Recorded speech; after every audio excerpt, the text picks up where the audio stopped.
內地上個月製造業活動加快擴張，財新中國製造業採購經理指數2月升到50.8，係近3個月以嚟最高。期內生產指數同新訂單指數維持喺擴張區間，並且升到3個月高位。國際市場需求改善，推動新出口訂單止跌回升，相應指數見舊年5月以嚟高位。財新智庫指出，2月製造業供求增速加快，出口回暖，企業採購量增加，原材料庫存穩定，物流暢順。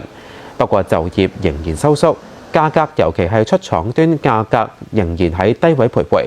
當前經濟面對嘅困難同埋壓力仍然比較大，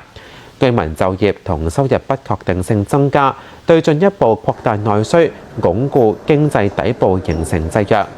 3月係重要嘅政策窗口，支持政策要積極回應市場期盼同社會關切，加大逆週期調節力度，促進居民收入增加同消費意願提升。